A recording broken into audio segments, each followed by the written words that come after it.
pretty sure it's fentanyl. Yeah. Yeah, okay. Portland police officer Donnie Matthew has just arrested a woman named Amber for drug possession in downtown Portland. Next, the officer uses a fentanyl test kit to find out for sure what Amber has. Okay, it's positive. It's got one line. Okay. Before September 1st of this year, Amber would have gotten a citation for the small amount of fentanyl she had on her. Now that Oregon's law has changed, she's been arrested. Officer Matthew explains her choice about what happens next. Okay, so I don't see that you have any warrants or anything like that. So you have two options.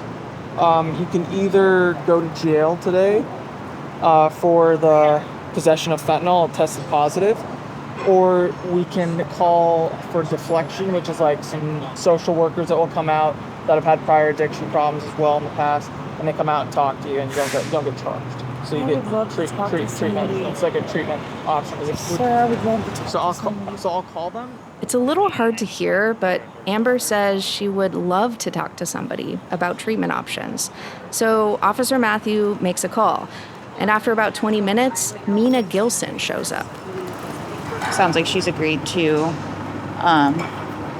work with us to get her into detox. So that's what we're going to do. From the Gert Boyle studio, I'm Jen Chavez, and this is The Evergreen, a podcast from OPB about the place you call home.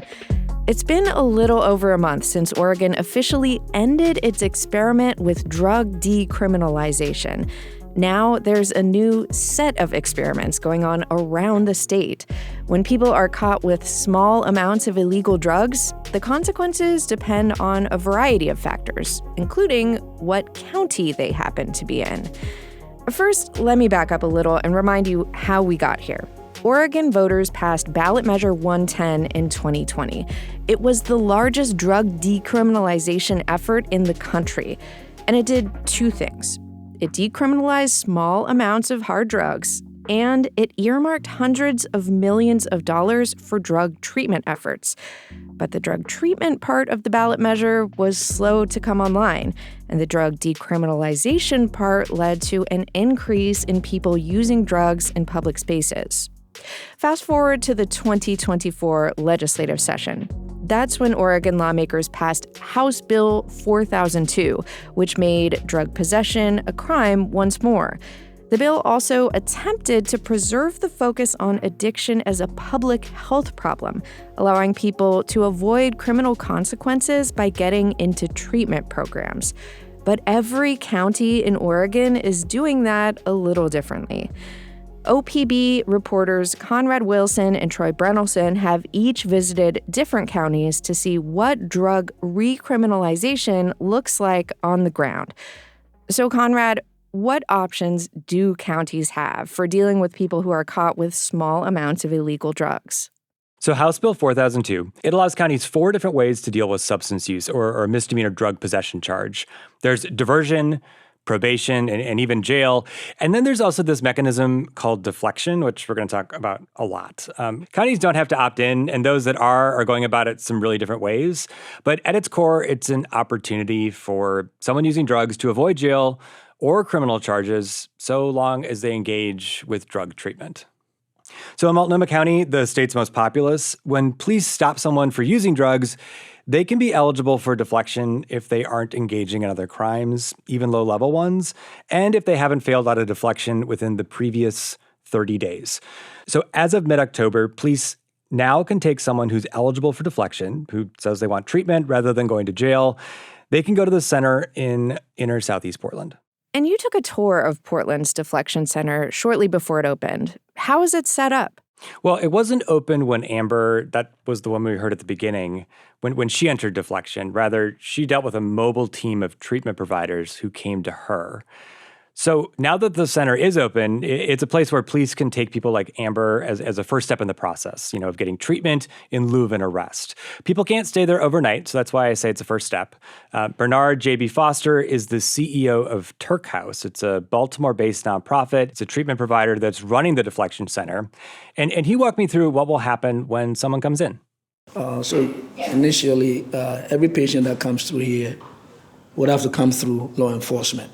Once the patient pulls up, we'll open this door, law enforcement will pull them in, and then our peers and then the security here will do the searches. Searches for like weapons or anything? Yeah, anything, paraphernalia, everything, yeah. And then we'll lock their personal belongings up, and then of course we'll take the patient into the open space where the nurses will begin to do an assessment on the patient to determine if there's anything that is outstanding that we need to be worried about or anything like that. And then after that, we have the case managers working and collaborating to ensure where the next triage is going to take place. In terms of those next steps, though, are there actually enough drug treatment beds available to send people to? There's not right now, and that's something that J.B. Foster brought up comparing Portland to Baltimore, where he's based, noting that we don't have nearly enough residential treatment beds and really a lack of the right services to meet people at the right time. I mean, I thought Baltimore was bad, and then I came here and said, man, Baltimore is heaven. And Troy, you visited Lane County and its neighbor Douglas County.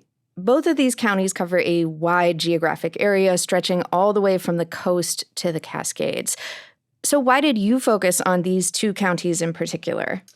Yeah, so we really wanted to just take a step back and look across the state and see what's really going on county by county. One county might be spending their money on shelters, for example, while another is going to hire substance use specialists. Lane and Douglas County are two neighboring counties. They both straddle I-5, where there's going to be a lot of drugs moving through. And ideologically, they are just two very, very different counties. And that's played out in deflection, as we guessed. Lane County is a much more progressive county. It's home to the University of Oregon. It's got a long history of counterculture. And they're really swinging for the fences. The state gave them $2.1 million, and they're hiring substance use experts. They're planning on setting up housing, not just shelter. And their district attorney is planning on deflecting a wider array of crimes than just drug crimes. And all of that is a bid to keep people out of the criminal justice system. Then you cross over into Douglas County, and to put it bluntly, they're just not participating at all. They're basically training their officers how to enforce drug laws as though Measure 110 never even happened. That means you are almost guaranteed to be going into the criminal justice system. Citations are all but guaranteed. Jail is more likely. Okay, so Lane County is also doing deflection or offering people treatment in lieu of an arrest. How is Lane County approaching this differently than Multnomah County, as we've been hearing about? Yeah, as Conrad laid out, like Multnomah County is planning this deflection center. Lane County is not going to be spending their money on a deflection center, so to speak, but rather what they're planning to do is pay for housing for people and then have case managers go visit those people where they're staying. That's not to rule out a deflection center in the future. It's just not in the plans currently. There's also going to be more deflectable crimes that I mentioned. When I interviewed the deflection coordinator, who's this guy named Clint Riley, who used to run the Lane County Jail, I asked him this hypothetical situation. Like, say a drug user steals $20 worth of goods from a grocery store, and they're caught, and they also have a small amount of drugs on them. Is it just the drug crimes that get deflected, or what? That particular incident right there, say there's 4 charges that come out of that, and let's throw drug possession as one of them. Right. And everybody agrees to deflection and everyone's on board with that, the entire case would get deflected. Okay, that's, pretty different from what Multnomah County is doing. In Multnomah County, people only qualify for deflection if they haven't committed another crime. In Lane County, what kinds of additional charges can be dropped if someone chooses the deflection option? So Riley and the DA in Lane County are telling police that there are a number of charges that are deflectable. If a person resides in Lane County, doesn't have any convictions for domestic violence or sexual assault, they're eligible for deflecting several crimes, including trespassing, stealing to feed an addiction, being intoxicated in public. And these are the crimes that are really outgrowths of addiction itself. I mean, if you're trying to support someone with drug use, they're going to be caught in the act probably of doing something else. How rare is it that law enforcement finds someone only doing drugs? And from what we've found, this policy that Lane County is doing is far more progressive than what other counties are doing. I've seen a lot of people spend a lot of time in jail and prison due to their addiction. And at some point, what stopped their addiction for most people? They got treatment. And once they got the treatment, then they went down the path of what I've already said. They're in recovery and the criminality goes away. And how many chances do people get to access treatment through deflection? I mean, this goes back to counties doing things differently. It really depends on where you are. Mm-hmm. Yeah, in Lane County, they aren't really sure yet. Riley told me he currently can't see a reason why a person would be limited on the number of times that they could be deflected, for example. In Multnomah County, every 30 days. But in Washington and Clackamas, you only get one shot at deflection.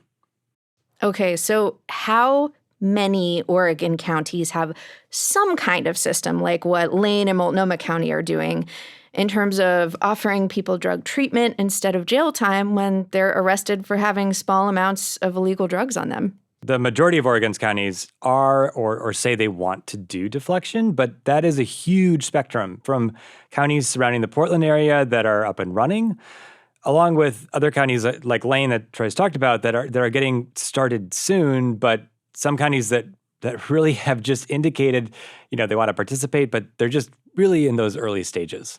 Yeah, and 8 counties in Oregon are like Douglas County, not doing deflection at all. Coming up after a break, we'll go to Douglas County to hear what recriminalization looks like there.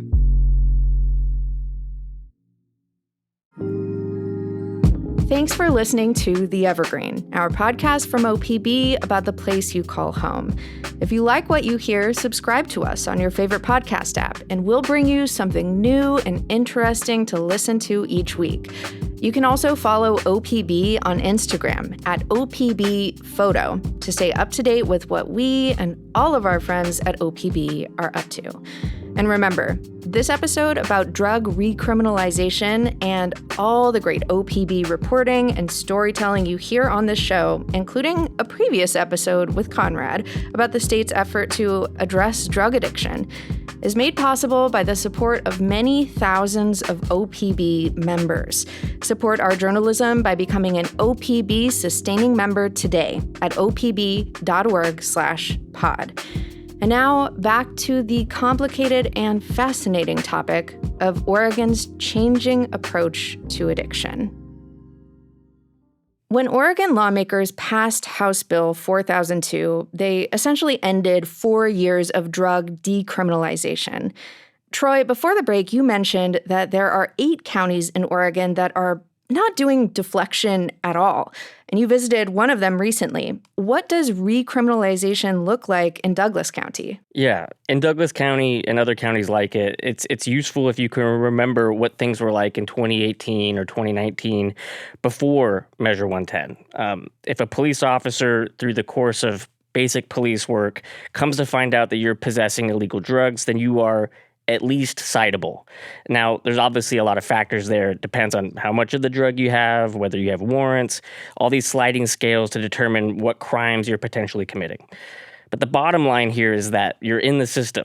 You're going to go before a judge pretty much no matter what, whether through a ticket or an arrest, and being a user of those resources that, in case we haven't made clear, are under a lot of pressure.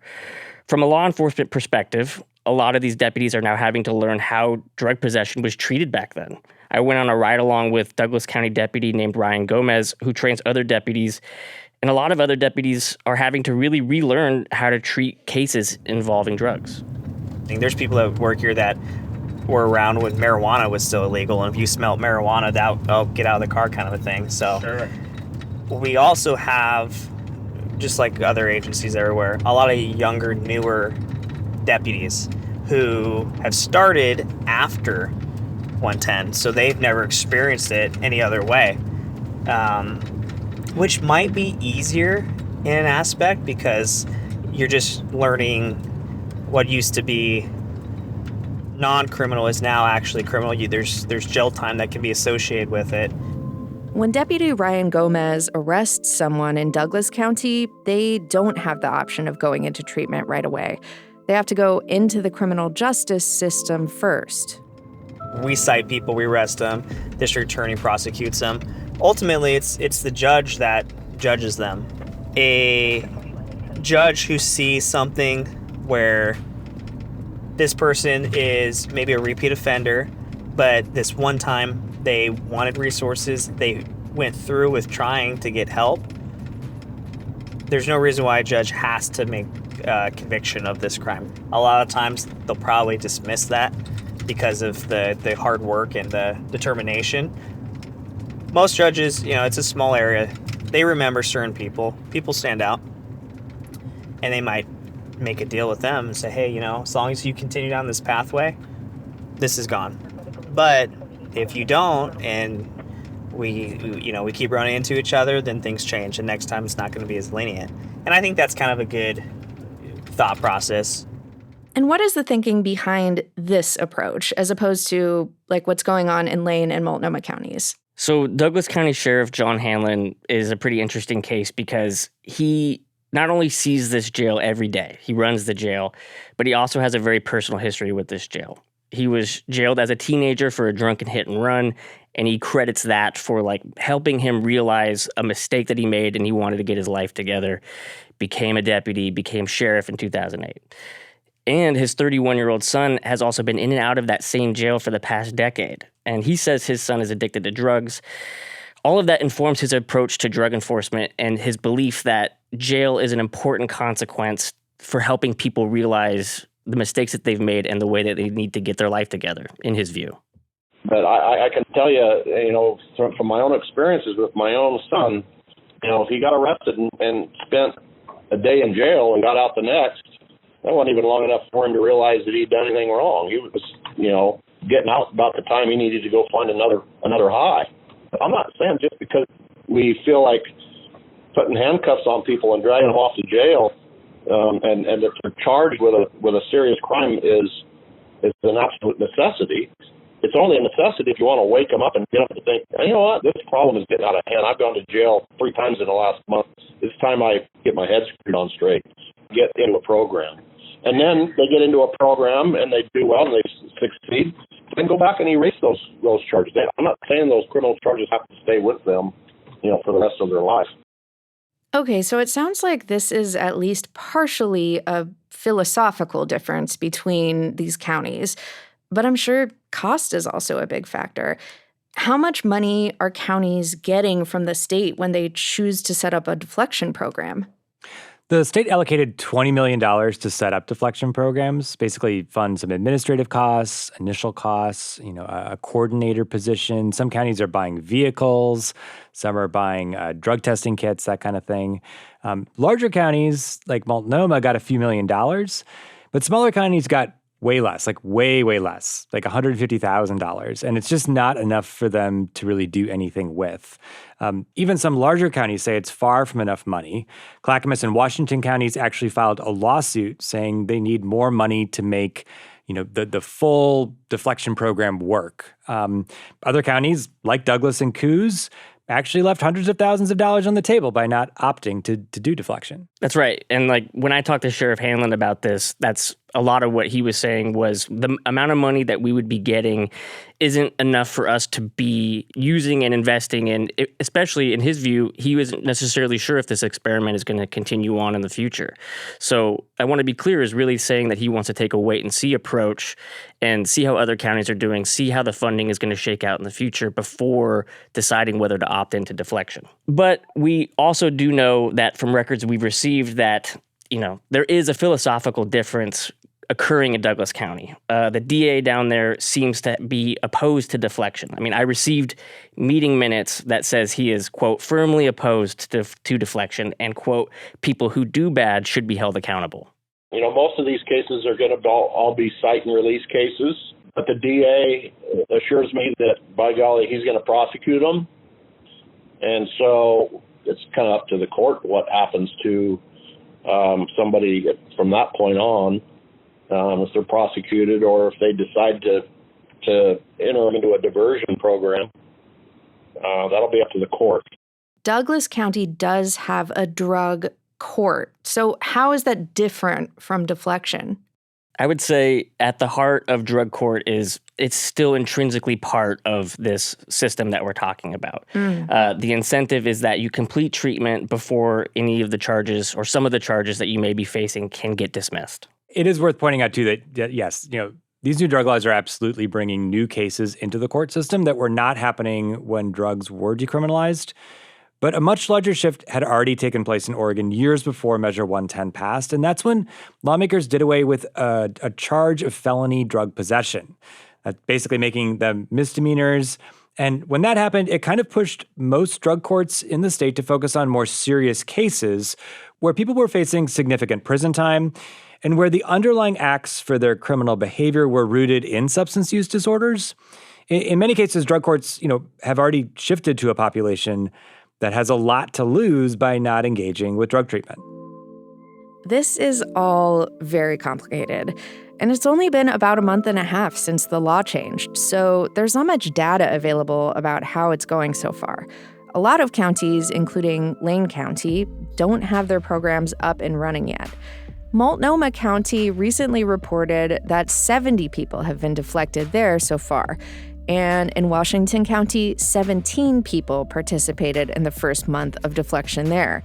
But it's really too early to say whether or not deflection will end up connecting more people with treatment. Oregon State Representative Jason Krupp is a Democrat from Bend, and he was one of the driving forces behind House Bill 4002.